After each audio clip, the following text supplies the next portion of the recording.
So withdrawal is really hard. There's a few things that can make withdrawal just a little bit easier. Number one, their parents, biological, mom and dad being present. That's what you want. Number two, babies being able to breastfeed. So if it is not contraindicated, really babies need to breastfeed, and we need to encourage these mamas to do so. The other things that we can do that can make it just a little bit easier, I'm going to show. So usually with a baby, a regular baby that's not having trouble with withdrawal, we hold them face to face, we bounce them, we do this pat, pat, pat. Remember that these little ones are really hypersensitive. So turning down the lights, shutting off the TV and the computer, wrapping them very tightly. Remember, these little ones have tummy aches. Withdrawal, one of the main symptoms of withdrawal is GI upset. So when you wrap them, you need to make them very tight. We're going to act like this is a baseball field. You have first, second, third base. You wrap down second base to the pitcher's mound. You're going to position the baby about an inch below that. Make sure you put your hands to your face, take first base all the way around and wrap it behind their booty. Knees to their chest because they have tummy aches. Take home plate and put it up and over that shoulder. Take third base and wrap it around for that home run. So you have them bundled like a little burrito. Now sometimes this face-to-face movement is too much for these little ones. That's hypersensitive. They cannot tolerate that. I know that we want to coo and caw, but this is actually one of the hardest things for a baby to do. So sometimes when they're having the hardest time and you've fed them, you've changed them, you know that that is not the answer.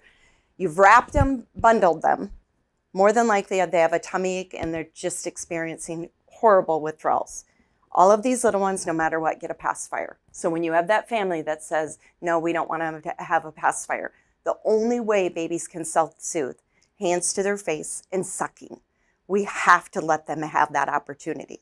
So sometimes turning them away from you, you've turned down the lights, you've shut off all the electronics, holding their knees to their chest, they're going to kick away from you because they have that tummy ache. First thing that a baby does is they go straight. You're going to hold their knees to their chest and they're going to push. And you're going to start doing what we call this squat, up and down motion. And when you're doing that, then you're going to do the shh, shh, shh, shh, shh, shh, shh. What that shush is that's mimicking mom's heartbeat.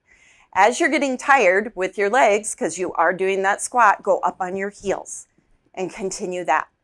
Now, as you've done that, you remember you've changed their diaper, they've been fed. Usually when you do the squat, they're going to give you that great big burp that they haven't been able to do because they finally have relaxed enough.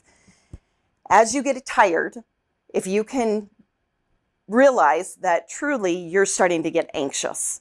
So just pause for a second, take that deep yoga breath, and I want you to do 3 of them. So,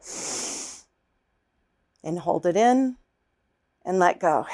Since I've been doing this, I haven't had one baby that doesn't stop and look at me like, what in the world did you just do?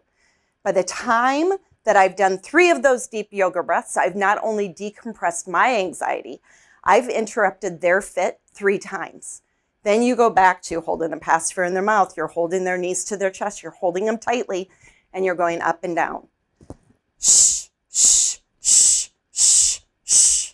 Remember, all stimuli, as much as you can, you need to decrease. Usually, these things work.